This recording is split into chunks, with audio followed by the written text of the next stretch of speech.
Коми с двухдневным визитом побывал известный польский режиссер Krzysztof Zanussi. В театре драмы имени Виктора Савина мэтр кино провел мастер-класс для студентов и профессионалов сыктывкарских театральных сцен. А на следующий день прошла творческая встреча режиссера с ценителями кино и театра. Финалом диалога стал показ художественного фильма «Год спокойного солнца» обладателя главной премии Международного кинофестиваля в Венеции «Золотой лев». Любовь Лапина пообщалась с мастером. В репетиционном зале театра драмы нет свободных мест. На встречу с великим режиссером пришли не только артисты академического, студенты, театралы, все те, кого творчество Занусси не оставляет равнодушным. Почти 3 часа беседы. Режиссер представляет отрывки новых фильмов. В них, кстати, играют и российские актеры Чулпан Хаматова и Михаил Ефремов.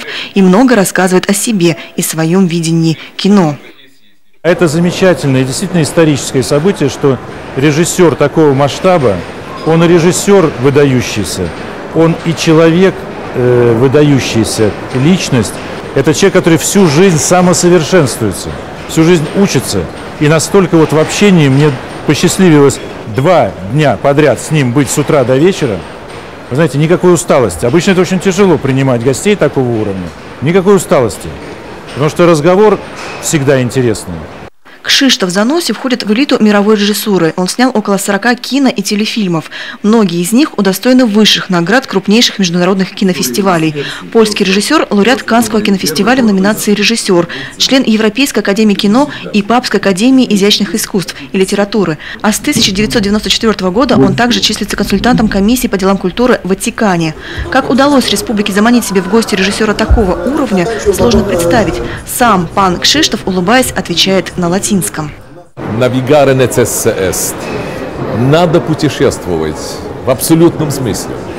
Это обязательно. Человек обязан путешествовать, чтобы знать себя и узнать мир. Я почти везде был, а в Коми еще не был. И так мне это заинтересовало, что подумал, найду 2 дня свободных и приеду. Киномир Krzysztofa Zanussi – это территория моральных конфликтов и этических дилемм.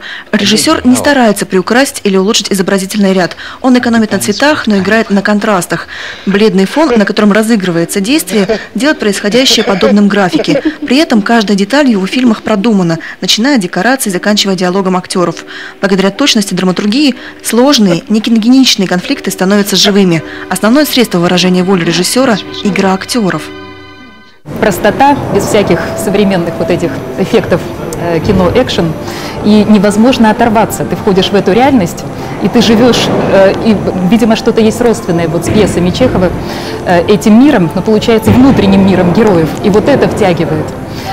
И в этом отношении мне кажется, что вот он один из таких же гениев, как Тарковский, вот, который умеет снимать и показывать внутренний мир человека. И вот даже этот момент перехода между мирами, и зритель не может выйти, оторваться. Занусси – это кино не для всех. У него свой самобытный стиль. Особенно интересна в этом плане его работа.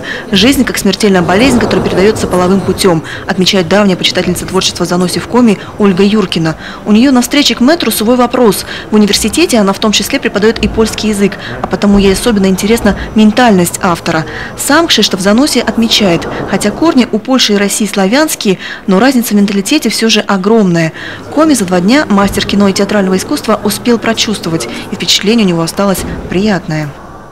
Чувствуется атмосферу очень своеобразной части мира, с другим мышлением и с другой памятью. У вас чувствуется сильную память того, что другие части Европы часто забыли.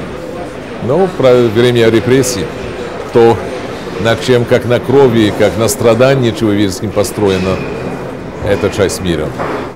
Уже по доброй традиции Krzysztof Zanussi после творческой встречи в кинозале подписал открытки на память из Сыктывкара своим друзьям, после чего раздал автографы. Зрители долго не хотели отпускать великого режиссера. Любовь Лапина, Елена Красильникова, Олег Жуковский, Олег Юшков, телеканал Юрган.